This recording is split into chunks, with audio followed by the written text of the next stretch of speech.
สบายดีท่านผู้ชมที่เคารพสบายดีท่านผู้ชมทุกท่านยินดีต้อนรับทุกท่านเข้าสู่รายการเมืองลาววันนี้และในมื้อนี้พบกันกับข้าพเจ้าบุษดีเสริมวงศ์ไซพร้อมด้วยข้าพเจ้าฟ้าใสจิตปัญญาท่านผู้ชมเนาะติดตามรับชมพวกเราทั้งสองคนได้เลยก็มีเรื่องราวข่าวสารหลากหลายเลยจิตรายงานท่านผู้ชมติดตามรับชมไปพร้อมๆกันแม่นแล้วมาพบพ่อกันกับพวกเราในมื้อนี้เนาะที่ของข่าวโทรภาพลาวสตาร์พวกเราได้นำเอาหลากหลายข้อมูลข่าวสารอยากจะรายงานต่อบรรดาท่านผู้ชมนั่นได้ติดตามน้ำกันโดยเฉพาะก็คือในระยะทำอิฐนี้จะนำพาทุกท่านติดตามเบิ่งเป็น5 ปีผ่านมาของทั้งสปป.ลาวของพวกเขาสามารถรักษาอำนาจอธิปไตยสร้างการหันเปลี่ยนอย่างแข็งแรงจะเป็นแล้วใดติดตามเบิ่งเนื้อในข้อมูลครั้งนี้พร้อมๆกัน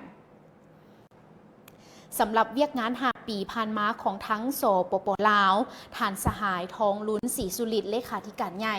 คณะบริหารงานศูนย์กลางภาคประธานประเทศได้รายงานต่อกองประชุมใหญ่ผู้แทนทั่วประเทศครั้งที่12ของพรรคในครั้งวันที่6มังกร2026นี้ว่าในระยะ5 ปีผ่านมาภายใต้การนำพาของพรรคก็คือคณะบริหารงานศูนย์กลางภาคสุดที่11เฮ็ดให้สปป.ลาวได้รับการพัฒนาขึ้นอย่างบ่หยุดยั้งสามารถปกปักรักษาอำนาจอธิปไตยและพื้นแผ่นดินอันครบถ้วนของชาติไว้อย่างมั่นคงรับประกันถึงเสถียรภาพทางด้านการเมืองสังคมแม้นมีความสงบปลอดภัยโดยพื้นฐานสามารถสกัดกั้นและต้านทุกการทำลายม่างเพทีเลิกแลบและอิทธิกำลังปรปักษ์และกลุ่มคนบ่หวังดีต่อประเทศลาวสกัดกั้นและแก้ไขบรรดาเหตุการณ์ย่อท่อในสังคมกำลังปกส.ปกส.เป็นลักแรงห่วมกันทุกกำลังภายในชาติจัดตั้งปฏิบัติวาระแห่งชาติว่าด้วยการแก้ไขปัญหายาเสพติดถือเป็นสนามรบหนึ่งที่ดุเดือดแต่ได้รับการจัดตั้งพันขยายด้วยผลสำเร็จเป็นอย่างดีกำลังประกอบอาวุธย้ำใดก็เป็นกำลังที่จงรักภักดีและไว้ใจของพรรคซึ่งได้รับการปรับปรุงก่อสร้างและยกระดับให้เข้มแข็งนักแน่นในทุกด้านเป็นก้าวมาซึ่งพร้อมเดียวกันนี้ยังได้สู่สนจัดตั้งปฏิบัติแผนพัฒนาเศรษฐกิจสังคม5 ปีแห่งชาติที่ติดพันกับการปฏิบัติวาระแห่งชาติว่าด้วยการแก้ไขความยุ่งยากทางด้านเศรษฐกิจการเงินสามารถญาติได้ถึงผลสำเร็จอันสำคัญหลายด้านที่เป็นพื้นฐานสามารถประคับประคองเศรษฐกิจมหาภาคบ่ให้ตกเข้าสู่ภาวะวิกฤตการณ์ได้ดำเนินบรรดามาตรการต่างๆที่มีจุดสุมด้วยกำลังปรับปรุงระบอบระเบียบการกลไกคุ้มครองเศรษฐกิจที่เอื้ออำนวยและส่งเสริมการผลิตธุรกิจหันเป็นทันสมัยได้จำนวนหนึ่งอัดทรงวางการหัวไหลงบประมาณของรัฐทุกระดับได้ดีขึ้นได้เริ่มปฏิรูปรัฐวิสาหกิจจำนวนหนึ่งอย่างจริงจังขยายการผลิตเป็นสินค้าที่ติดพันกับการปรุงแต่งสร้างมูลค่าเพิ่มระบบโครงสร้างพื้นฐานใหม่จำนวนหนึ่งก็ได้รับการพัฒนาและเปิดนำไส้เหตุให้นโยบายเสื่อมโยงเสื่อมจอดของประเทศลาวเฮาได้มีบาดก้าวทะลุใหม่ขึ้นเรื่อยๆสำหรับในระยะ5 ปีผ่านมาประเทศลาวเฮาได้เอาใจใส่พัฒนาทรัพยากรมนุษย์เป็นหน้าที่แถวหน้าปรับปรุงคุณภาพการเรียนการสอนสุ่มใส่แก้ไขสภาพขาดครูสอนการปะละการเรียนของนักเรียนนักศึกษาส่งเสริมการค้นคว้าวิทยาศาสตร์การสร้างนวัตกรรมเอาใจใส่ยกระดับการส่งเสริมเวียกงานการพยาธิการปีนป่วยสุขภาพและการบริการทางด้านสาธารณสุขได้อนุรักษ์รักษาและเสริมขยายมรดกวัฒนธรรมที่เป็นเอกลักษณ์ของชาติถือสำคัญการคุ้มครองแรงงานส่งเสริมการพัฒนาสีมือแรงงานเอาใจใส่ปฏิบัตินโยบายต่อผู้ที่มีคุณงามความดีต่อประเทศชาติลาวการช่วยเหลือสงเคราะห์ต่างๆได้เป็นอย่างดีพร้อมเดียวกันนั้นการซึ่งในนี้เนาะองค์การรัฐทุกขั้นก็ได้รับการปรับปรุงให้มีความกระทัดรัดและมีประสิทธิผลสู่คุณภาพใหม่ไปเคียงคู่กับการสร้างปรับปรุงกฎหมายและนิติกรรมลุ่มกฎหมายอย่างเป็นระบบเป็นพื้นฐานอันแข็งแรงให้แก่การหันไปสู่การคุ้มครองรัฐคุ้มครองสังคมด้วยกฎหมายกงตักองค์การรัฐขันต่างๆก็ได้รับการปรับปรุงตามทิศกระทัดรัดมีประสิทธิภาพคล่องตัวขึ้นได้เพิ่มความเข้มงวดเวียกงานการกวดสอบกวดกาและแก้ไขผลการกวดกาอย่างแข็งแรงและเข้มงวดขบวนยุติธรรมได้รับการจัดตั้งปฏิบัติได้อย่างถูกต้องตามกฎหมายและมีความยุติธรรมและโปร่งใสขึ้นตามบาทเก้า ซึ่งมาพร้อมเดียวกันนี้ในระยะ5 ปีผ่านมาประเทศลาวของพวกเขายังได้สุ่มใส่ปรับปรุงก่อสร้างพรรคทั้ง4ด้านไปพร้อมๆกันเป็นต้นก็คือการสร้างการหันเปลี่ยนอย่างแข็งแรงเลิกเซิงทางด้านแนวคิดการเมืองซึ่งถือเป็นสนามรบแถวหน้าของพรรคในระยะใหม่พรรคเฮาได้ยูแหงการก่อสร้างปรับปรุงพรรคโดยถือเอาคุณภาพเป็นก๊กเหตุให้การจัดตั้งหากฐานพรรคและฐานแถวสมาชิกพรรคมีจำนวนเพิ่มขึ้นอันพ้นเด่นได้เปิดบ้านดำเนินชีวิตการเมืองกลางสมัยและท้ายสมัยในทั่วพรรคโดยถือเอามาตรการดังกล่าวเป็นการปัวแปลงภายในพรรคเพื่อสืบต่อยุ่แหงการก่อสร้างปรับปรุงพรรคให้ปลอดใสเข้มแข็งนักแน่นยิ่งขึ้นติดพันกับการติดตามกฎการและแก้ไขสภาพโยโทษต่างๆภายในพรรคอย่างเข้มงวดสังรวมแล้วผลได้รับจากการจัดตั้งปฏิบัติมติกองประชุมใหญ่ครั้งที่11ของพรรคแม่นใหญ่หลวงหอบด้านและมีความสำคัญซึ่งได้มาย้อนการนำพาซี่น้ำอย่างแข็งแรงถูกต้องแท้ถึงและทันการของคณะบริหารงานศูนย์กลางพรรคคณะพรรคทุกขั้นก็คือการคุ้มครองบริหารขององค์การรัฐศูนย์กลางและขันท้องถิ่นทั่วพรรคทั่วรัฐทั่วกำลังประกอบอาวุธและประชาชนลาวทั้งชาติมีความเข้าใจอย่างลึกซึ้งต่อความสามารถของพรรคเฮา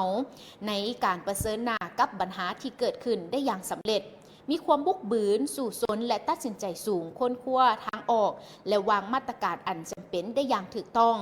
การหู้นำไส้และเสริมขยายกำลังแหงของความก้าวหน้าวิทยาศาสตร์เทคโนโลยีและนวัตกรรมเข้าในการแก้ไขปัญหาอย่างมีประสิทธิผลประชาชนลาวบรรดาเผ่าได้เสริมขยายน้ำใจฮักชาติอันดูดดื่มมีความสามัคคีเป็นปึกแผ่นสืบต่อความเสื่อมั่นต่อการนำพาของพรรคและรัฐเสื่อมั่นในอนาคตอันสว่างไสวของประเทศชาติและนี่ก็คือเป็นบทกล่าวอยู่ในกล่องประชุมใหญ่ผู้แทนทั่วประเทศครั้งที่12ในครั้งวันที่6 มังกร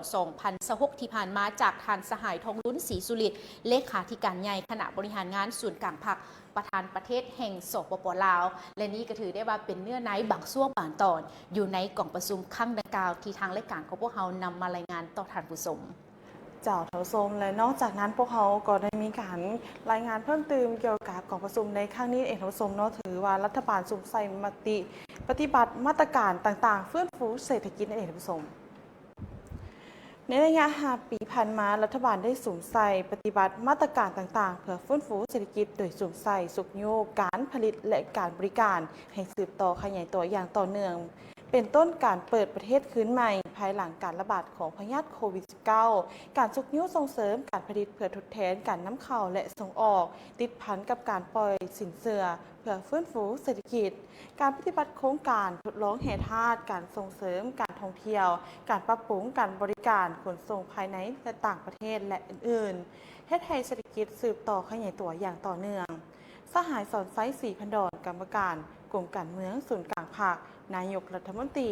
ได้ให้ฮู้ในกล่องประชุมใหญ่ผู้แทนทั่วประเทศครั้งที่12ของพรรคในวันที่6 มังกร 2026ที่ว่าแผนการจัดตั้งปฏิบัติแผนพัฒนาเศรษฐกิจสังคมระยะ5 ปีที่ผ่านมารัฐบาลได้สุ่มใส่จัดตั้งปฏิบัติมาตรการต่างๆเฮ็ดให้เศรษฐกิจสืบต่อขยายตัวต่อเนื่องรวมยอดผลิตภัณฑ์ภายใน GDP ขยายตัวเฉลี่ยในระดับ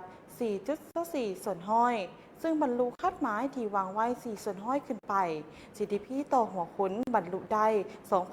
2,138 ดอลลาร์สหรัฐแผนการ 2,880 ดอลลาร์สหรัฐและ GSI ต่อหัวคนบรรลุได้ 1,985 ดอลลาร์สหรัฐแผนการมันอยู่ที่ 2,280 ดอลลาร์สหรัฐในนี้คะแนนกสิกรรมขยายตัวเฉลี่ย 2.9 ส่วนห้อยกว่าเอา 19.4 ส่วนห้อยของ GDP แผนการขยายตัว 2.5 ส่วนห้อยและกว่าเอา 15.3 ส่วนห้อยคะแนนอุตสาหกรรมขยายตัวเฉลี่ย 4.7 ส่วนห้อยกว่าเอา 32.5 ส่วนห้อยแผนการขยายตัว 4.1 ส่วนห้อยและกว่าเอา 32.3 ส่วนห้อยคะแนนบริการขยายตัวเฉลี่ยอยู่ที่ 4.5 ส่วนห้อยและกว่าเอา 36.6 ส่วนห้อยแผนการขยายตัว 6 ส่วนห้อยและกว่าเอา 11.3 ส่วนห้อยนั่นเองและคะแนนภาษีอากรผลิตภัณฑ์ขยายตัวเฉลี่ย 3.8 ส่วนห้อยกว่าเอา 11.5 ส่วนห้อยของ GDP แผนการ 5.8 ส่วนห้อยและกว่าเอา 11.7 ส่วนห้อยของ GDPด้านการผลิตและการบริการมีการขยายตัวพ้นเด่นแมนการ ผลิตข้าวปฏิบัติได้อยู่ที่ 18.9 ล้านต้นเฉลี่ยอยู่ที่ 3.7 ล้านต้นต่อปีแผนการ 3.554 ล้านต้นต่อปีผลิตพืชเป็นสินค้าได้ 9.5 ล้านต้นต่อปีแผนการ 7.4 ล้านต้นต่อปีการผลิตข้าวซีนไข่และปลาสามารถตอบสนองตามความต้องการของท้องตลาดภายในได้โดยพื้นฐานและส่งออกผลิตภัณฑ์เกษตรกรรมและป่าไม้ได้ถึง 7.8 ตื้อดอลลาร์สหรัฐเฉลี่ย 1.5 ตื้อดอลลาร์สหรัฐต่อปีหรือคาดหมาย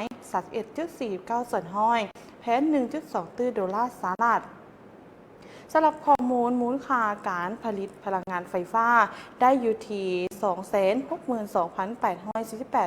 262,848.19 ตื้อเกียบเท่ากับ 186.58 ส่วนห้อยของแผนการอยู่ที่ 148,000 ขออภัยท่านผู้ชมอยู่ที่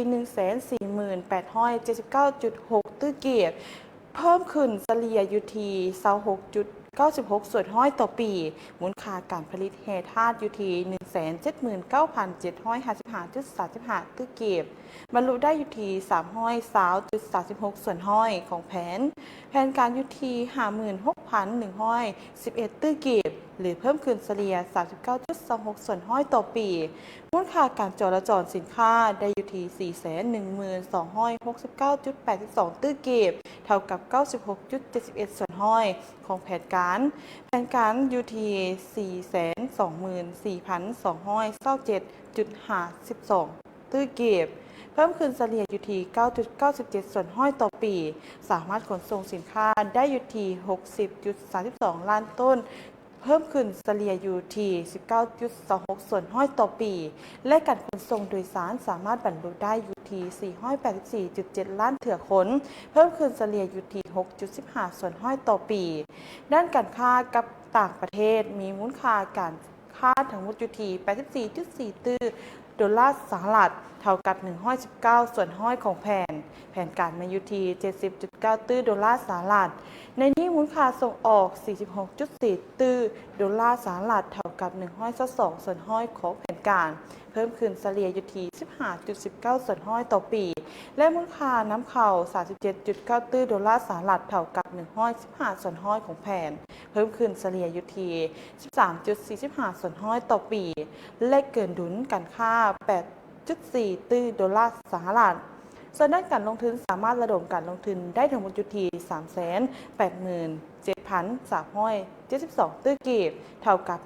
189 ส่วนห้อยของแผนการอยู่ที่ 24,599 ตื้อเก็บในนี้การลงทุนจากงบประมาณภายในอยู่ที่ 22,080 ตื้อเก็บเท่ากับ 96 ส่วนห้อยของแผนการลงทุนจากการช่วยเหลือทางด้านการพัฒนาก็มีการเพื่อพัฒนานั่นเองก็คือ ODA อยู่ที่ 54,493 ตื้อเก็บเท่ากับ 146 ส่วนห้อยของแผนการลงทุนจากเอกชนภายในและต่างประเทศอยู่ที่ 266,494 ตื้อเก็บเท่ากับ 266 ส่วนห้อยของแผนการอยู่ที่ 100,000 ตื้อเก็บและการลงทุนจากแหล่งอื่นๆนับทั้งการประกอบส่วนจากชุมชนและสังคมปฏิบัติได้อยู่ที่ 44,305 ตื้อเก็บเท่ากับ100 ส่วนห้อยของแผนการอยู่ที่ 44,305 ตื้อเก็บนั่นเองท่านผู้ชมถือว่าเป็นวิธีการอันหนึ่งที่เพิ่นก็มีการรายงานต่อกองประชุมในครั้งนี้ท่านผู้ชมเนาะถือว่ารัฐบาลได้สุ่มใส่ปฏิบัติมาตรการต่างๆเพื่อฟื้นฟูเศรษฐกิจที่ผ่านมาท่านผู้ชมขอบใจภาพข่าวครั้งนี้จากมีเดียเราเจ้าท่านผู้ชมและก็คงอยู่กับเนื้อในของมูลข่าวกับกองประชุมใหญ่ผู้แทนครั้งที่12ของพรรคซึ่งในนี้ก็ได้มีหลากหลายภาคส่วนยังคงสืบต่อมอบเป็นเงินอุปถัมภ์สุขยู่กองประชุมใหญ่ครั้งที่12ของพรรคส่วนมันจะมีภาคส่วนใดๆนั้นไปติดตามเบิ่งพร้อมๆกันซึ่งในนี้ทั้งบรรดาองค์การปกครองแขวงและบริษัทต่างๆได้นำเอาเงินสดเครื่องบริโภคมามอบให้แก่คณะหับผิดชอบกองประชุมใหญ่ผู้แทนทั่วประเทศครั้งที่12ของพรรคประชาชนปฏิบัติลาวซึ่งพิธีมอบหับดังกล่าวแมนได้จัดขึ้นในตอนบ่ายของวันที่6มังกรปี 2026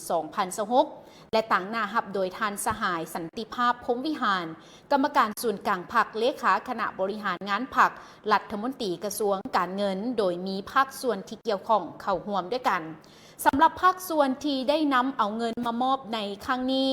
ประกอบมีเป็นทางหลัดวิสาหกิจน้ำมันเสื้อไฟลาวได้มอบเงินจำนวน700 ล้านกีบบริษัทวิสาหกิจหวยพัฒนาลาวได้มอบเป็นเงินจำนวน500 ล้านกีบบริษัทเบียร์ลาวได้มอบเป็นเงินจำนวน480 ล้านกีบกลุ่มบริษัท DSK จำกัดได้มอบเป็นน้ำดื่มแห่ธาตุมินิโรมูลค่า240 ล้านกีบแขวงจำปาสักได้มอบเป็นเงินสดและก็เครื่องบริโภครวมมูลค่าแมน100 ล้านกว่ากีบธนาคารพงสวรรค์ได้มอบอุปถัมภ์สุขยู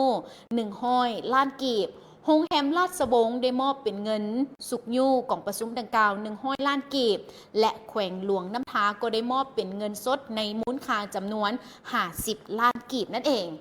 ซึ่งวันในโอกาสนี้ท่านสหายสันติภาพวงศ์พิหารก็ได้แสดงความขอบใจต่อกับบรรดาแขวงและก็บริษัทต่างๆดังกล่าวที่ได้นำเอาเงินสดเครื่องบริโภคในครั้งนี้มามอบช่วยเหลือและก็สุขยู่กองประชุมครั้งดังกล่าวถือเป็นการประกอบส่วนอันสำคัญเข้าในการสุขยู่กองประชุมใหญ่ผู้แทนทั่วประเทศครั้งที่ 12 ของพรรคประชาชนปฏิวัติลาว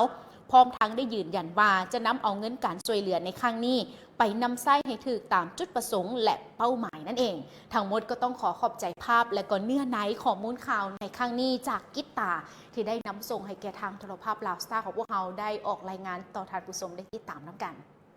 จากทับส้มในยาทับอิฐนี่ข้าพเจ้าอยากจะให้ทับส้มพูดจากกับทางบริษัทผลิตไฟฟ้าลาวมหาชนหรือเอเดเจนเองชื่อว่าเป็นผู้ผลิตพลังงานไฟฟ้าที่ยืนยงและมั่นคงเองมีสำนักงานตั้งอยู่ที่ถนนมิตรภาพลาวไทยบ้านทงกลางเมืองศรีสัตนะนครหลวงเวียงจันทร์แล้วก็มีหมายเลขโทรศัพท์ก็คือ021316142กับบริษัทผลิตไฟฟ้าลาวมหาชนหรือเอเดเจนเองทับส้มจากส้มเป็นวันในยาทับอิฐนี่เฮาไปพักกันก่อน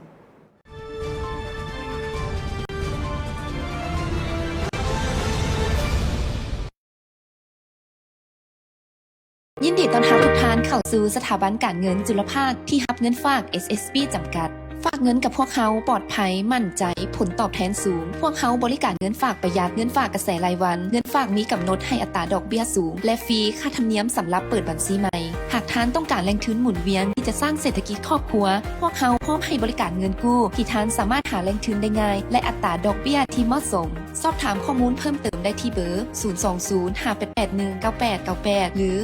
020-5882-9898 Facebook สถาบันการเงินจุลภาคที่รับเงินฝาก SSB จำกัดเว็บไซต์ ssbmicrofinance.com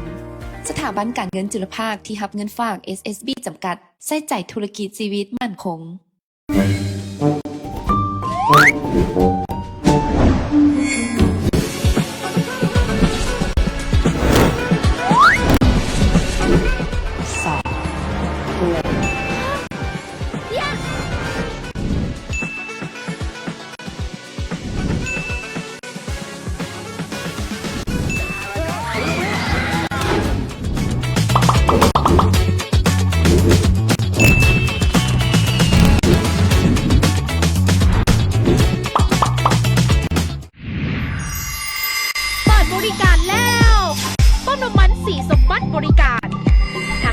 ใดคิดหาปั๊มน้ำมันที่มีคุณภาพคิดหาปั๊มน้ำมันสีสมบัติบริการ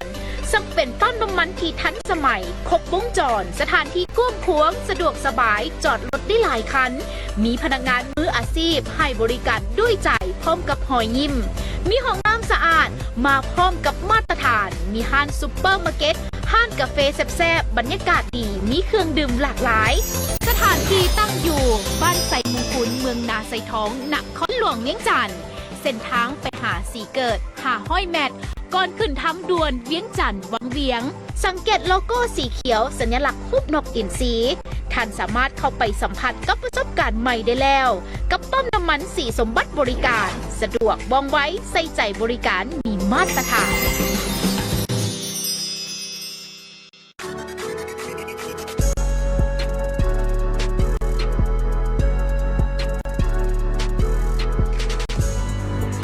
ความคลาสสิกที่ท่านจะได้สัมผัสหัวใจที่พร้อมให้บริการมุมสบายที่ท่านหาซอกได้ง่ายเพลิดเพลินตามอัธยาศัย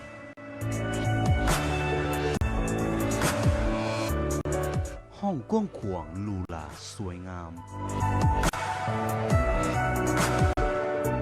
มีความสุขกับการพักผ่อนอย่างเต็มที่มีไลฟ์สไตล์ที่หลากหลายอาหารเลิศๆพร้อมเสิร์ฟ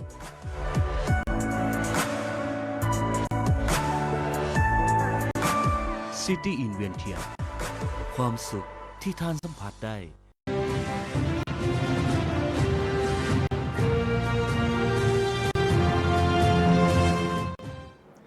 ทางผู้ชมและกลับเข้ามาในระยะนี้ยังจะนำเอาเวียกงานใต้การนำพาของพรรคเกี่ยวกับเวียกงานปกสในระยะ5 ปีผ่านมาถือว่ามีผลสำเร็จหลายด้านจะมีผลสำเร็จด้านใดๆติดตามเบิ่งพร้อมกันซึ่งในนี้กับเวียกงานดังกล่าวทานสหายพลโทคำเลี้ยงอุทกไกรสอนกรรมการศูนย์กลางพรรครัฐมนตรีกระทรวงป้องกันประเทศได้รายงานต่อกองประชุมใหญ่ผู้แทนทั่วประเทศครั้งที่12ของพรรคว่าใน5 ปีผ่านมาพวกเขาได้สุ่มใส่ค้นคว้าปรับปรุงคืนแผนยุทธศาสตร์ป้องกันสปป.ลาวและนิติกรรมอื่นๆที่เกี่ยวข้องเพื่อให้สอดคล้องกับสภาพการใหม่เป็นบอนอิงให้แก่การจัดตั้งปฏิบัติและเพิ่มความศักดิ์สิทธิ์ในการคุ้มครองเขตยุทธศาสตร์ป้องกันชาติให้ถือกับทักษะหรือว่าให้ถือกับทาสนามป้องกันชาติที่ได้กำหนดไว้นั่นเองติดพันกับเวียกงานของการจัดตั้งจัดวางซับซ้อนสถานที่ของหัวหน่วยกรมกองทหารจำนวนหนึ่งคืนใหม่เพื่อเสริมความเข้มแข็งในการเกี่ยมพร้อมเฮ็ดให้สำเร็จหน้าที่ป้องกันชาติอยู่แต่ละทิศยุทธศาสตร์ของประเทศซุ่มไซกำลังลงก่อสร้างหากฐานการเมืองอยู่เขตที่ห่างไกลศอกลีเขตไส้แดนและเขตจุดสุมทีรอแหลมปัจจุบันแมนมี19กองปฏิบัติงานและมีจำนวนพล405สหายประจำอยู่28จุดของ210บ้านและลงก่อสร้างหากฐานการเมืองแบบมูลเสื้อแม่นมีจำนวน 1,107 หัวหน่วยกลุ่มกองมีจำนวนพล 4,141 สหายสร้างบ้านป้อมมันได้711บ้านสร้างกลุ่มบ้านสู่หบติดเรียนได้204กลุ่มบ้านและปรับปรุงก่อสร้างหากฐานกองหลอนได้ 1,223 กองห้อย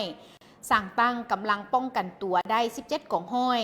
จัดตั้งปฏิบัติแผนการก่อสร้างเขตแนวหลังยุทธศาสตร์ติดพันกับการพัฒนากลุ่มบ้านเรียบตามไซแดนทางทิศแนวหลังยุทธศาสตร์อย่างมีจุดสุมและบรรลุได้ตามคาดหมายที่วางไว้อันได้เฮ็ดให้บริเวณดังกล่าวได้รับการพัฒนาชีวิตการเป็นอยู่ของประชาชนดีขึ้นกว่าเก่าสำคัญแมนสามารถเฮ็ดให้เขตดังกล่าวแมนมีความสงบมีความเป็นระเบียบเรียบร้อยโดยพื้นฐานนอกจากนั้นยังได้สุ่มใส่การจัดตั้งปฏิบัติโครงการก่อสร้างทาสนามป้องกันชาติจำนวนหนึ่งอย่างเช่นสมทบกับบรรดาแขนงการขั้นศูนย์กลางองค์การปกครองท้องถิ่นวางแผนพัฒนาเศรษฐกิจสังคมอยู่ในแต่ละทิศบริเวณยุทธศาสตร์ที่สำคัญให้รับประกันสมทบแน่นระหว่างการพัฒนาเศรษฐกิจสังคมกับเวียกงานปกสไปเคียงคู่กับเวียกงานป้องกันชาติซึ่งพวกเขาได้ถือสำคัญและเอาใจใส่ต่อเวียกงานต้านและแก้ไขการก่ออาชญากรรมต่างๆในนี้แม้ได้สุ่มใส่อาชญากรรมทางอินเทอร์เน็ตซึ่งในสุ่มปีที่ผ่านมาวิทยาศาสตร์เทคโนโลยีได้มีการขยายตัวอย่างว่องไวและมีลักษณะก้าวกระโดดเทคโนโลยีทางด้านข้อมูลข่าวสารการกำเนิดของสื่อออนไลน์อินเทอร์เน็ตได้เฮ็ดให้สังคมโลกสามารถเข้าใกล้หากันได้อย่างสะดวกว่องไวโดยบ่มีพรมแดนแต่ว่าในขณะเดียวกันคนบดีก็ได้สวยไส้อินเทอร์เน็ตเพื่อก่ออาชญากรรมเพื่อเป็นต้นการส่อโกงเอาทรัพย์สินแทรกซึมเอาข้อมูลลับของบุคคลหรือองค์กรโจมตีเข้าระบบการเงินบัญชีธนาคารและอื่นๆซึ่งได้สร้างความเสียหายทางด้านทรัพย์สินอย่างมหาศาลและเป็นภัยข่มขู่ถึงความมั่นคงทางด้านการเมืองและเศรษฐกิจสังคมของประเทศลาวเฮาบรรดาอิทธิกำลังปรปักษ์ได้สวยไส้อินเทอร์เน็ตเป็นเครื่องมือเพื่อดำเนินการเคลื่อนไหวมั่งแนวคิดด้วยรูปการบิดเบือนข้อมูลโฆษณาผ่านสื่อออนไลน์แนะใส่คนล่มโจมตีแนวทางนโยบายของพรรครัฐปั่นป่วนมั่งแนวคิดของประชาชนเฮ็ดให้สังคมเกิดมีแนวคิดสั่งซาเปรียบเทียบคอนแค้นละแวงสงสัยกันถือแก่ดึงให้เข้าห่วมลุกฮื้อขึ้นประท้วงต่อต้านแนวทางนโยบายของพรรครัฐ แต่ย้อนความเอาใจใส่ซี่น้ำอย่างใกล้ชิดของศูนย์กลางภาครัฐบาลและการประสานสมทบของภาคส่วนที่เกี่ยวข้องการปฏิบัติหน้าที่อย่างเข้มงวดและด้วยความตัดสินใจสูงของทางเจ้าหน้าที่พวกเขาจึงสามารถป้องกันสกัดกั้นและแก้ไขเหตุการณ์ก็คือสามารถทำลายกลอุบายของพวกบ่หวังดีให้ปราศัยลงไปและในนั้นทานสหายพลโทคำเลี้ยงอุทไกรสอนยังได้ให้หู้ตื่มอีกว่าเคียงคู่กับผลสำเร็จที่กล่าวมานั้นในซุ้มปีต่อหน้านี้พวกเขาจะได้หับหู้ได้ถึงปัญหาที่จะสุ่มใส่แก้ไขเพื่อหับประกันถึงความมั่นคงของชาติบางปัญหาดังนี้จะได้มีการผันขยายผลสำเร็จของการสร้างพื้นฐานเขตยุทธศาสตร์แนวหลังกลุ่มบ้านเขตจุดสุมและกลุ่มบ้านเลียบไซแดนที่ได้สร้างความสำเร็จแล้วนั่นในนั้นจะสุ่มใส่สมทบกับองค์การปกครองท้องถิ่นสุกยุ่งการพัฒนาเศรษฐกิจเพื่อแก้ไขชีวิตการเป็นอยู่ของประชาชนให้ดีขึ้นอย่างบ่หยุดยั้งสืบต่อปรับปรุงเวียกงานก่อสร้างหากฐานการเมืองยกระดับความสามารถของพนักงานลงก่อสร้างหากฐานให้มีคุณภาพปรับปรุงเนื้อในและวิธีปฏิบัติตัวจริงให้สอดคล้องกับสภาพการและจุดพิเศษของแต่ละท้องถิ่นสุ่มใส่ปรับปรุงบรรดากิจการป้องกันชาติที่จะสร้างสำเร็จแล้วให้มีความแน่นหนาถาวรและสามารถนำใช้ได้อย่างมีประสิทธิผลพร้อมกันนี้ยังจะเอาใจใส่ปรับปรุงและก่อสร้างบ้านป้อมมันกลุ่มบ้านสู่หบติดเหรียญปรับปรุงกำลังกองร้อนกองป้องกันตัวให้มีความเข้มแข็งขึ้นสามารถเคลื่อนไหวเหตุหน้าที่รักษาความสงบความบ่เป็นระเบียบเรียบร้อยภายในบ้านของตนประสานสมทบอย่างสนิทแน่นกับภาคส่วนที่เกี่ยวข้องเพื่อซอกเห็นเลเหลี่ยมรูปการเคลื่อนไหวตัวหยวหลอกลวงส่อโกงทางอินเทอร์เน็ตพร้อมทั้งโฆษณาเผยแพร่ให้สังคมได้ฮู้อย่างทันเวลากระทรวงป้องกันความสงบกระทรวงป้องกันประเทศและกระทรวงเทคโนโลยีและการสื่อสารต้องร่วมกันค้นคว้าวางระเบียบสร้างนิติกรรมในการคุ้มครองระบบโทรคมนาคมอินเทอร์เน็ตและบรรดาโครงเขตที่กำลังพวกอาชญากรรมผ่านอินเทอร์เน็ตสวยไส้โอกาสให้ครบถ้วนและต้องให้แทดเหมาะกับสภาพความเป็นจริงของประเทศลาวเฮากันด้วยสุ่มใส่การก่อสร้างหรือดึงดูดเอาบุคลากรที่มีความรู้ความสามารถทางด้านนี้เพื่อดำเนินการต้านสกัดกั้นต่อสู้กับพวกอาชญากรรมผ่านทางอินเทอร์เน็ตให้มีประสิทธิผลเคียงคู่กันนั่นก็ต้องได้มีการเพิ่มทวีการร่วมมือสากลในการเคลื่อนไหวต่อสู้สกัดกั้นต้านอาชญากรรมทางด้านอินเทอร์เน็ตหรืออาชญากรรมทางไซเบอร์อย่างแข็งแรงแน่นแฟ้นและมีประสิทธิผลนั่นเองและนี่ก็ถือได้ว่าเป็นอีกหนึ่งเนื้อในอยู่ในกล่องประชุมดังกล่าวจากทานสหายพลโทคำเลี้ยงอุทะไกรสอนกรรมการศูนย์กลางภาครัฐมนตรีกระทรวงป้องกันประเทศที่ได้มีการรายงานต่อเวียกงานดังกล่าวสำหรับเวียกงานป้องกันชาติป้องกันความสงบของทางสปป.ลาวของพวกเราท่านผู้ชมจากท่านผู้ชมและพร้อมเดียวกันนั้นข้าพเจ้าจะนำพัฒนาทานมาติดตามอีกหนึ่งข่าวสารเองท่านผู้ชมเนาะชื่อว่าสปป.ลาวเฮาเพิ่มทวีการเสื่อมต่อดิจิตอลโดยผ่านการหัวมือธุรกิจการนำไส้สายส่งไฟเบอร์ออปติกในเองท่านผู้ชมพิธีเซ็นสัญญาคู่ร่วมธุรกิจในเวียกงานสายส่งไฟเบอร์ออปติกระหว่างรัฐวิสาหกิจไฟฟ้าลาวและบริษัทสเปซเทเลคอมจำกัดเพื่อการหันเปลี่ยนประเทศลาวจากประเทศที่มีข้อจำกัดในการเสื่อมโยงข้อมูลเป็นประเทศทางผ่านข้อมูลของภูมิภาคได้จัดขึ้นในวันที่ 5 มังกรที่โรงแรมวันด้าวิสตานครหลวงวิจันทร์ร่วมลงน้ำโดยทานปริญญาเอกอาคมเดชวงศ์ไสผู้อำนวยการใหญ่รัฐวิสาหกิจไฟฟ้าลาวและทานปริญญาเอกฤทธิกรภูมิศักดิ์ผู้อำนวยการใหญ่บริษัทเวสเทเลคอมจำกัดโดยมีทานเฉลิมไซกรมสิทธิ์ของนายกรัฐมนตรีแห่งสปป.ลาวพร้อมด้วยบรรดาทานรัฐมนตรีของรัฐมนตรีบรรดาประธานสภาบริหารทั้งสองและแขกถึกเชิญจากหลายภาคส่วนที่เกี่ยวข้องก็ได้เข้าร่วมการร่วมธุรกิจระหว่าง EDL และบริษัทสเปซเทเลคอมมีเป้าหมายเสริมขยายและปรับปรุงสายส่งไฟเบอร์ออปติกไปตามระบบส่งไฟฟ้าแห่งชาติขอรีเริ่มนี่แมนบัตร9ที่สำคัญในการหันสปป.ลาวจากประเทศที่มีข้อจำกัดในการเชื่อมโยงข้อมูลหรือ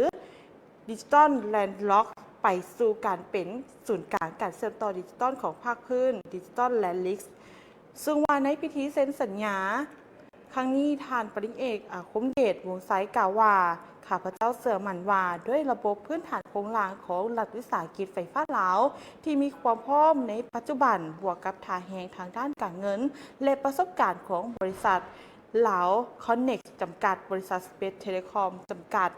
จะเฮ็ดให้การร่วมมือธุรกิจดังกล่าวมีผลสำเร็จตามคาดหมายโดยถือเอาผลประโยชน์ของชาติและสังคมเป็นที่ตั้งพร้อมทั้งสร้างบาดก้าวบุกทะลุให้แก่การพัฒนาเศรษฐกิจสังคมตามทิศทางหันเป็นทันสมัยและสีเขียวพร้อมเดียวกันนี้ทานมาลัยทองกรมศิลป์รัฐมนตรีกระทรวงอุตสาหกรรมและการค้ากล่าวว่าการพัฒนาระบบสายใยแก้วน้ำแสง OPGW ถึงตาข่ายไฟฟ้าแห้งสูงในครั้งนี้บ่เพียงแต่การร่วมมือทางธุรกิจทั่วไปแต่แม่นบัดก้าวสำคัญในการสร้างกำลังแห้งสังรวมใหม่เพื่อหันสปปลาวจากประเทศที่มีข้อจำกัดในการเชื่อมโยงข้อมูลให้กลายเป็นศูนย์กลางแห่งการเชื่อมจอดข้อมูลข่าวสารของภาคพื้นเสริมขยายท่าแห้งและส่งเสริมการลงทุนอย่างแท้จริงโอกาสเดียวกันนั้นทานปริเอกสันติสุขสิมมารวงศ์รัฐมนตรีกระทรวงเทคโนโลยีและการสื่อสารได้มีความเห็นว่าโลกปัจจุบันพบอยู่ในยุคการปฏิวัติอุตสาหกรรมครั้งที่4ซึ่งเทคโนโลยีดิจิตอลได้กลายเป็นหัวจักรของการพัฒนาหลายประเทศในโลกได้นำไส้ถ่าแห่งนี้เพื่อสร้างฐานการผลิตและการบริหารการบริการอันใหม่เพื่อขับเคลื่อนเศรษฐกิจให้เติบโตอย่างก้าวกระโดดโดยผ่านการร่วมและการลงทุนของเบสเทเลคอมในโครงหลังพื้นฐานสายส่งไฟเบอร์ออปติกจะสวยหันเปลี่ยนตานางไฟฟ้าของ EDL ให้กลายเป็นระบบข้อมูลข่าวสารที่มีความสามารถสูงและทันสมัยโดยมีบริษัทลาวคอนเน็กซ์จำกัดเป็นตัวแทนของบริษัทเบสเทเลคอมในการคุ้มครองการดำเนินงานทางด้านธุรกิจทั้งหมดและเฮ็ดให้หน้าที่เป็นตัวแทนให้แก่การบริการสายส่งไฟเบอร์ออปติกของ EDL พร้อมทั้งประสานงานอย่างใกล้ชิดกับบรรดาผู้ให้บริการทั้งภายในประเทศเพื่อขุดค้นหาแหงของทรัพย์สินแห่งชาติให้เกิดประโยชน์สูงสุดและสร้างรายรับให้แก่ EDL โครงการนี้คาดว่าจะช่วยสร้างความเข้มแข็งในพื้นฐานดิจิทัลและปรับปรุงการเชื่อมต่อในทั่วประเทศให้ดีขึ้นอย่างหลวงหลายโครงการนี้จะมีบทบาทสำคัญในการดึงดูดการลงทุนจากต่างประเทศสนับสนุนการบริการดิจิทัลและเปิดโอกาสทางด้านเศรษฐกิจใหม่ๆให้แก่ EDL และเศรษฐกิจแห่งชาติสอดคล้องกับวิสัยทัศน์และระยะยาวของรัฐบาลในการหันเป็นดิจิทัลการสร้างความหลากหลายทางด้านเศรษฐกิจและการพัฒนาแบบมีส่วนร่วมการปฏิบัติตามสัญญาฉบับนี้จะเป็นบัตรก้าวอันสำคัญในการสร้างความเข้มแข็งให้แก่โครงหลังพื้นฐานดิจิทัลของลาวและเป็นการยืนยันขึ้นใหม่ถึงความมุ่งมั่นในการเชื่อมโยงของภาคพื้นในยุคดิจิทัลนั่นเองท่านผู้ชมเนาะถือว่าเป็นอีกหนึ่งเวียกงานเนาะที่สปปลาวเฮาได้เพิ่มประสิทธิการเชื่อมต่อดิจิทัลโดยผ่านการร่วมมือธุรกิจการนำสายส่งแบบไฟเบอร์ออปติกนั่นเองนะท่านผู้ชมเนาะถือว่าเป็นเวียกงานที่ว่าดีในการพัฒนาเศรษฐกิจสังคมของสปปลาวของพวกเฮานั่นเองท่านผู้ชมเข้าใจภาพข่าวครั้งนี้จากเวียงจันทน์ใหม่เจ้าท่านผู้ชมพร้อมเดียวกันนั้นมาติดตามเบิงอีกหนึ่งเวียกงานของการเผยแพร่กฎหมายนิติกรรมที่เกี่ยวกับการคุ้มครองป่าไม้และถอดถอนบทเรียนการคุ้มครองป่าสงวนจะเป็นแนวใดติดตามเบิงพร้อมกันในกล่องประชุมดังกล่าวที่ได้มีการเผยแพร่กฎหมายและนิติกรรมเกี่ยวกับการคุ้มครองป่าไม้และการสรุปถอดถอนบทเรียนการเคลื่อนไหวจัดตั้งปฏิบัติเกี่ยวกับการคุ้มครองป่าสงวนแห่งชาติป่าสงวนของแขวงและเมืองที่ติดพันกับการปรึกษาหารือร่วมกับบรรดาแขนงการที่เกี่ยวข้องขันแขวงขันเมืองและขันบ้านได้จัดตั้งขึ้นในวันที่6มังกร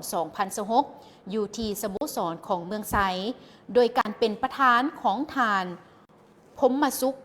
ม้อนจันดีห้องประธานคณะกรรมการปกครองเมืองไซและทานบุญทันผลสวัสดิ์ห้องหัวหน้าแผนกกสิกรรมและสิ่งแวดล้อมแขวงโดยมีต่างหน้าจากทั้งห้องการกสิกรรมและสิ่งแวดล้อมห้องการอ้อมขังเมืองไซตลอดฮอดองค์การปกครองบ้านก็เข้าร่วมด้วยกันอยู่ในกล่องประชุมครั้งดังกล่าวก็เพื่อเป็นการตีราคาคืนถึงผลการเคลื่อนไหวจัดตั้งปฏิบัติบรรดากฎหมายเป็นต้นแมน กฎหมายว่าด้วยป่าไม้และบรรดานิติกรรมที่เกี่ยวข้องอย่างเช่นคำสั่งฉบับเลขที่11ของท่านนายกรัฐมนตรีข้อตกลงของท่านเจ้าแขวงว่าด้วยการเพิ่มทวีความเข้มงวดในการคุ้มครองปกปักรักษาและนำไส้ป่าไม้ที่ดินป่าไม้ต้านและสกัดกั้นการบุกรุกทำลายป่าไม้ที่ดินป่าไม้และไฟไหม้ล้ำป่าคำแนะนำของแผนกกสิกรรมและป่าไม้โดยยกให้เห็นถึงผลสำเร็จและบางปัญหาที่ยังคงค้างและพร้อมกันถอดถอนบทเรียนแลกเปลี่ยนความคิดความเห็นซึ่งกันและกันในการสืบต่อเคลื่อนไหวจัดตั้งปฏิบัติในปี 2026 ให้มีประสิทธิภาพนั่นเองซึ่งว่าในระยะ1 ปีผ่านมานั้นทางคณะรับผิดชอบทุกขั้นก็ได้เอาใจใส่และจัดตั้งปฏิบัติหน้าที่ของตนทั้งการเผยแพร่นิติกรรมให้แก่ประชาชนการติดตามกวดขันและสกัดกั้นการบุกรุกป่าไม้และไฟไหม้ล้ำป่าของเขตป่าสงวนแห่งชาติสามารถเก็บกำข้อมูลเกี่ยวกับผู้ละเมิดกฎหมายและนิติกรรมทั้งหมดได้182กรณี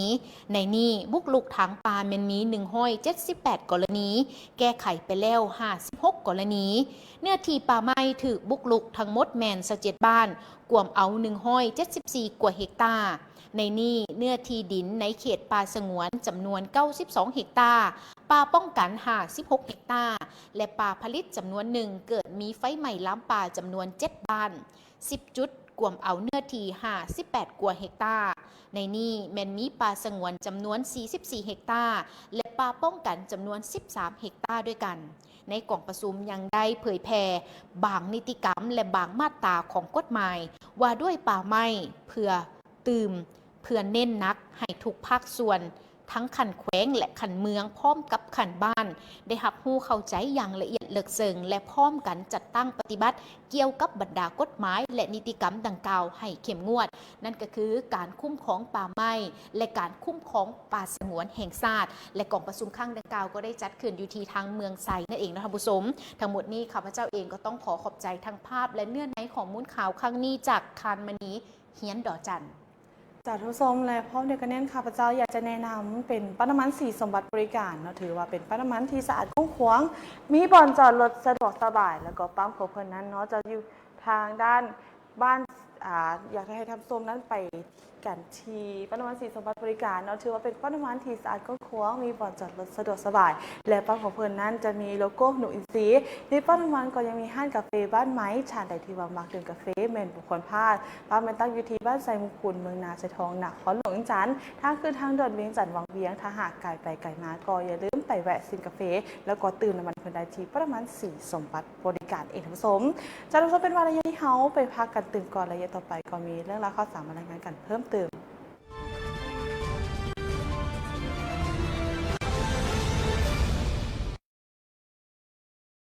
ยินดีต้อนรับทุกท่านเข้าสู่สถาบันการเงินจุลภาคที่รับเงินฝาก SSB จำกัดฝากเงินกับพวกเขาปลอดภัยมั่นใจผลตอบแทนสูงพวกเขาบริการเงินฝากประหยัดเงินฝากกระแสรายวันเงินฝากมีกำหนดให้อัตราดอกเบี้ยสูงและฟรีค่าธรรมเนียมสำหรับเปิดบัญชีใหม่หากท่านต้องการแหล่งทุนหมุนเวียนที่จะสร้างเศรษฐกิจครอบครัวพวกเขาพร้อมให้บริการเงินกู้ที่ท่านสามารถหาแหล่งทุนได้ง่ายและอัตราดอกเบี้ยที่เหมาะสมสอบถามข้อมูลเพิ่มเติมได้ที่เบอร์ 020-5881-9898 หรือ 020-5882-9898 Facebook สถาบันการเงินจุลภาคที่รับเงินฝาก SSB จำกัดเว็บไซต์ ssbmicrofinance.com สถาบันการเงินจุลภาคที่รับเงินฝาก SSB จำกัดใส่ใจธุรกิจชีวิตมั่นคง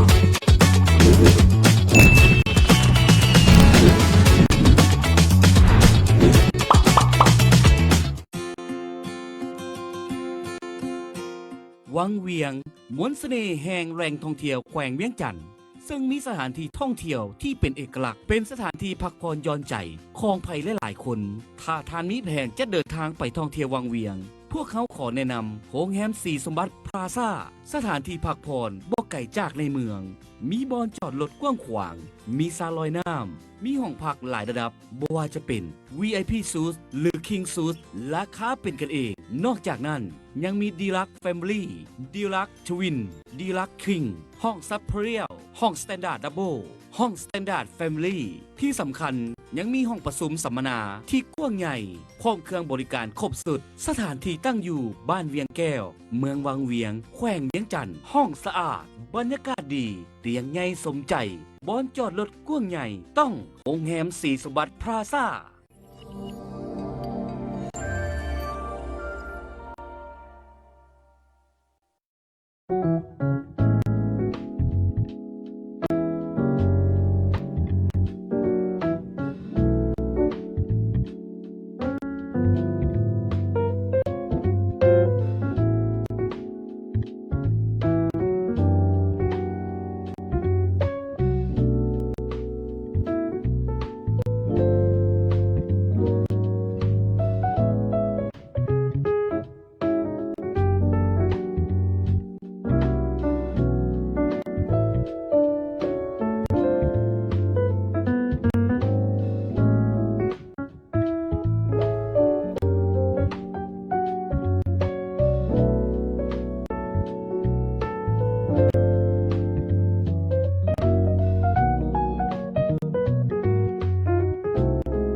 กลับเข้ามาในรายงานนี้ท่านผู้ชมเป็นประจำข้าพเจ้าอยากจะแนะนำให้ทุกท่านนั้นได้รู้จักกับทางสถาบันการเงินจุลภาคที่หับเงินฝาก SSB จำกัดสำหรับทางสถาบันการเงิน SSB เพิ่นได้มีการมุ่งเน้นการให้บริการด้วยความสะดวกว่องไวที่สุดโดยเฉพาะแล้วทานลูกค้าท่านใดที่ว่าสนใจอยากประกอบกิจการหรือธุรกิจของทานแม่นสามารถปรึกษาพัวพันกันได้เพราะว่าทางสถาบันการเงิน SSB แห่งนี้เพิ่นให้บริการทั้งเงินกู้และก็เงินฝากนั่นเองพร้อมเดียวกันนั้นยังมีเป็นสำนักงานตั้งอยู่ที่บ้านหนองบัวทองเมืองศรีโคตะบองนครหลวงเวียงจันทน์สำหรับท่านใดสนใจสามารถติดต่อพัวพันได้เลยกับหมายเลขโทรศัพท์ที่ปรากฏขึ้นหน้าจอในขณะนี้กับสถาบันการเงินจุลภาคที่หับเงินฝาก SSB จำกัดนั่นเองท่านผู้ชม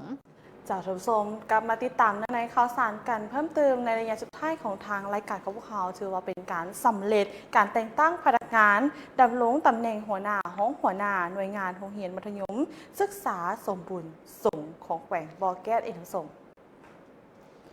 แขนงจัดตั้งและพนักงานแผนกศึกษาธิการและกีฬาแขวงบ่อแก้วได้ลงแต่งตั้งพนักงานดำรงตำแหน่งหัวหน้าและห้องหัวหน้าหน่วยงานโรงเรียนมัธยมศึกษาสมบูรณ์สงแขวงบ่อแก้วในตอนบ่ายของวันที่ 6 มังกร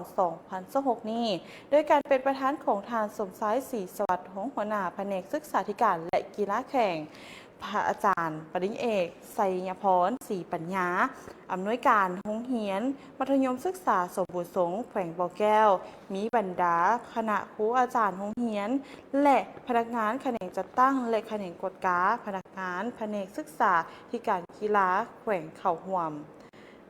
ท่านสมพิษจันทโสมหัวหน้าแขนงจัดตั้งและพนักงานแผนกศึกษาธิการและกีฬาแขวงได้ผ่านข้อตกลงว่าด้วยการแต่งตั้งพนักงานดำรงตำแหน่งหัวหน้าแผนกศึกษาธิการและกีฬาแขวงบ่อแก้วตกลงเห็นดีแต่งตั้งท่านนางคอนสวรรค์สายผาไซเป็นหัวหน้าหน่วยงานบริหารโรงเรียนมัธยมศึกษา สมบูรณ์สงแขวงบ่อแก้วท่านนางคำเพียรสุปัญญาเป็นห้องหัวหน้าหน่วยงานบริหารโรงเรียน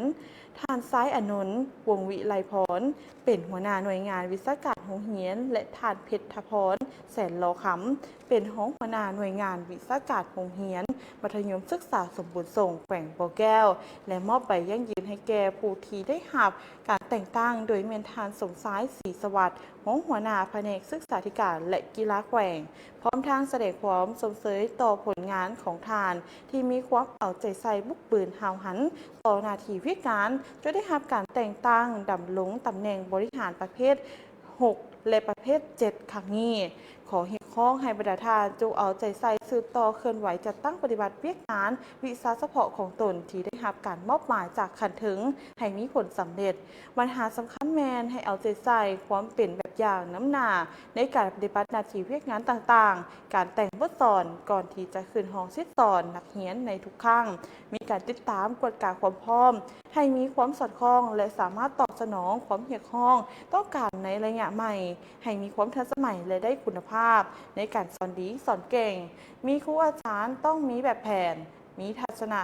ที่ถูกต้องเข้าในการสอนลูกศิษย์สร้างให้นักเรียนมีความกระตือรือร้นต่อกับการเรียนเพื่อแสวงหาความรู้ในการพัฒนาตนเองพัฒนาครอบครัวและด้านเวียกงานอื่นๆพระอาจารย์ปริญญาเอกชัยพรศรีปัญญา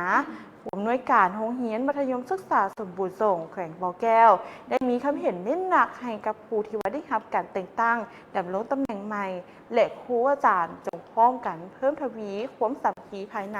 ช่วยเหลือซึ่งกันและกัน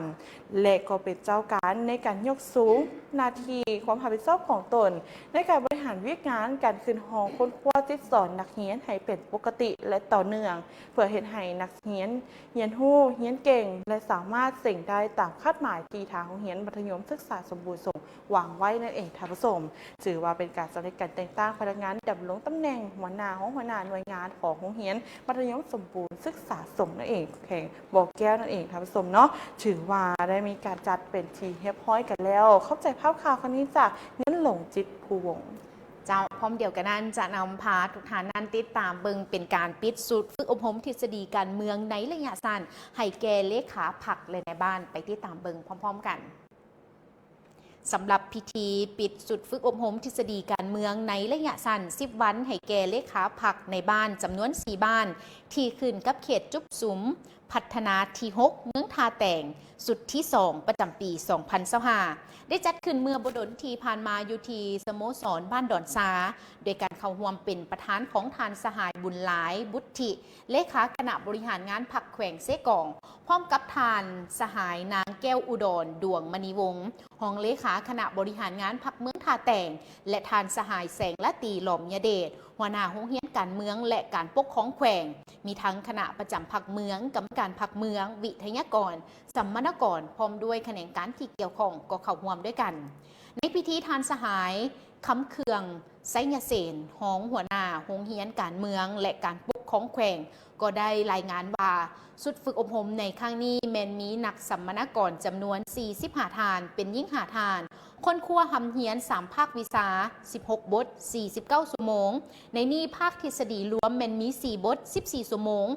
ภาคเวียกงานก่อสร้างภาค6 บท 20 ชั่วโมงและภาคเวียกงานบริหารการปกครอง6 บท 15 ชั่วโมงซึ่งผ่านการค้นคว้าหำเฮียนและประเมิน2 ส่วนของคณะรับผิดชอบได้แสดงออกคือส่วนเข้าประเมินความรับรู้ได้ 40.1 ส่วนห้อยและการประเมินส่วนออกของนักเรียนนักศึกษาบรรลุได้ 68.8 ส่วนห้อยอันเฮ็ดให้นักสัมมนกรสามารถเพิ่มความรับรู้ทางด้านทฤษฎีการเมืองเพิ่มขึ้น 28.7 ส่วนห้อยนั่นเองและในโอกาสเดียวกันนี้ทานสหายบุญหลายบุตถิก็ได้มีคำเห็นย่องโยสมเสยทางคณะรับผิดชอบจัดสุดอบรมวิทยากรครูอาจารย์ที่ได้เอาใจใส่บรรยายเอกสารถ่ายทอดความรู้ทางด้านทฤษฎียกพฤติกรรมตัวจริงในปัจจุบันมาสมเทียบใส่บทเรียนเฮ็ดให้สัมมนกรการนำขันบ้านที่เข้าร่วมได้รับรู้เข้าใจอย่างลึกซึ้งต่อแนวทางนโยบายของพรรคระเบียบกฎหมายของรัฐและมีความรู้ทางด้านทฤษฎีการเมืองสูงขึ้น ฉะนั้นภายหลังกับเมื่อกรมกองท้องถิ่นของตนจงสืบต่อน้ำเอาบทเรียนที่ได้รับครั้งนี้ไปมูลไส้เขาในการโฆษณาอบรมพ่อแม่ประชาชนให้ได้รับผู้เข้าใจอย่างลึกซึ้งมีความเป็นเอกภาพและเป็นเจ้าตนเองในการพัฒนาเศรษฐกิจครอบครัวประกอบส่วนเขาในการพัฒนาเศรษฐกิจสังคมของบ้านให้ขยายตัวอย่างบ่หยุดยั้งนั่นเองและนี่ก็ถือได้ว่าเป็นพิธีปิดสุดฝึกอบรมดังกล่าวเป็นทีเรียบร้อยนะท่านผู้ชมทั้งหมดดังกล่าวนี้ก็ต้องขอขอบใจทั้งภาพและก็เนื้อในข่าวครั้งนี้จากคณะโฆษณาอบรมเมืองท่าแตงหน่วยงานแถลงข่าวและสื่อมวลชนจากท่านผู้ชมมาติดตามกันที่บ้านพ้นม่วงเมืองจำพรเปิดการก่อสร้างเส้นทางเบตงเสริมเหล็กของบ้านเอ็นทุสมเนื้อในจะเป็นอะไรมาติดตามไปพร้อมๆกันในวันที่ 6 มังกร 2026 อยู่ที่บ้านโพนม่วงเมืองจำพรแขวงสวรรณเขตได้จัดพิธีเปิดการก่อสร้างเส้นทางเบตงเสริมเหล็กของบ้านเข้าร่วมพิธีครั้งนี้มียะทานปานสุพันโธประธานอพส.แขวงสวรรณเขตพระอาจารย์แก้วอุดรโสติธรรมโม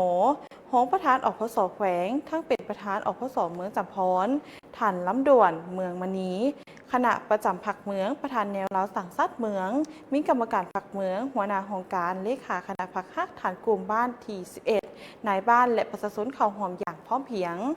ในพิธีทานหนูเอี้ยงสีขำมนตรีในบ้านได้รายงานว่าบ้านพ้นม่วงมีพลเมืองทั้งหมดอยู่ที่ 2,377 คนหญิง 1,209 คนมี384 ครอบครัว333หลังคาเฮือนภายในบ้านแมนยังโบพันมีเส้นทางเบตงฉะนั้นทางอำนาจการปกครองบ้านพร้อมทั้งพระสงฆ์จึงมีแนวคิดเริ่มเพื่ออยากพัฒนาพื้นฐานโครงสร้างของบ้านให้มีการพัฒนาจึงได้เต้าโหมคมสามัคคีประชาชนรวมถึงพระสงฆ์ภายในวัดจัดงานบุญภายในบ้านเพื่อหารายได้ในการก่อสร้างเส้นทางเบตงเสริมเหล็กของบ้านขึ้นซึ่งทุนในการก่อสร้างเบื้องต้นของบ้านแมน70 ล้านเกียรติโอกาสเดียวกันทางคณะพระสงฆ์อพส.ศูนย์กลางอพส.แขวงและอพส.เมืองก็ได้มอบเงินในการก่อสร้างเส้นทางเบตงเสริมเหล็กครั้งนี้แมนมีมูลค่าทั้งหมดอยู่ที่50 ล้านเกียรติทั้งนักธุรกิจทั้งภายในและต่างประเทศพ่อแม่ประชาชนก็ได้สมทบทุนประกอบส่วนมูลค่า70 ล้านเก็บในโอกาสเดียวกันกับทางนี้เราถือว่าทางด้านทานล้ำด่วนเมืองมณีต่างหน้าองค์การปกครองเมืองจำพรยังได้มอบเงินประกอบส่วนให้คณะบ้านในการก่อสร้างเส้นทางเบตงจำนวน3,400,000 เก็บส่วนการก่อสร้างเส้นทางเบตงเสริมเหล็กของบ้านแมนมีลวงยาว300 เมตรกว้าง4 เมตรครึ่งความหนาแมนอยู่ที่18 ซน.ส่วนการก่อสร้างแมนใช้แห่งงานของประชาชนภายในบ้านพ้นม่วงจากนั้นทางคณะพระสงฆ์และคณะการน้ำของเมืองก็ได้มีการเปิดขบวนการก่อสร้างเส้นทางเบตงอย่างเป็นทางการนั่นเองท่านผู้ชมถือว่าเป็นเวียกงานอีกอันหนึ่งนั่นเองท่านผู้ชมรอทีว่าทางด้านประชาชนและทางด้านพระสงฆ์เพิ่นก็ได้มีการความแห้งความใจแล้วก็มีการศรัทธาในการสร้างเส้นทางเบตงเสริมเหล็กของบ้านพ้นม่วงในครั้งนี้นั่นเองท่านผู้ชมเข้าใจภาพข่าวครั้งนี้จากวิทยุกระจายเสียงแขวงสวรรณเขตเจ้าท่านผู้ชมนอกจากพวกเขาทั้งสองจะได้มีข้อมูลข่าวสารมารายงานต่อท่านผู้ชมกันแล้วข้าพเจ้าเองยังอยากจะนำพาทุกท่านนั้นติดตามเบิ่งราคาคำประจำมื้อนี้ไปพร้อมๆกันสำหรับวันที่7 มังกร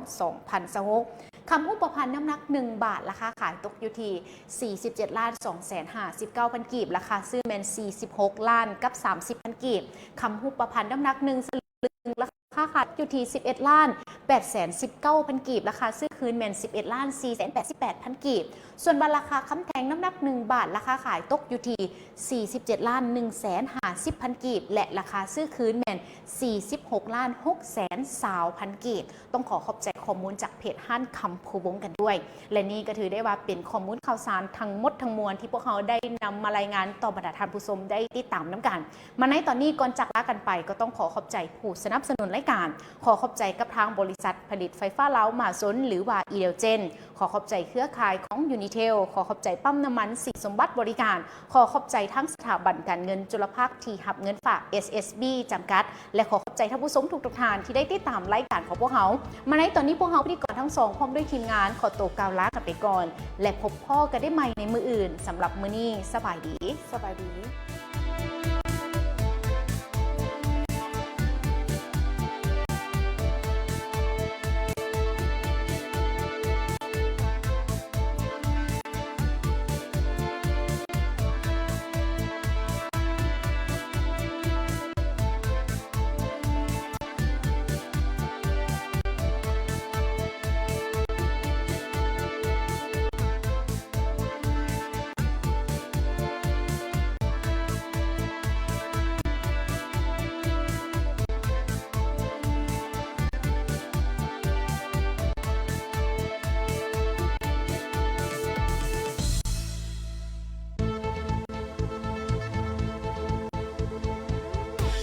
ยินดีต้อนรับทุกท่านเข้าสู่สถาบันการเงินจุลภาคที่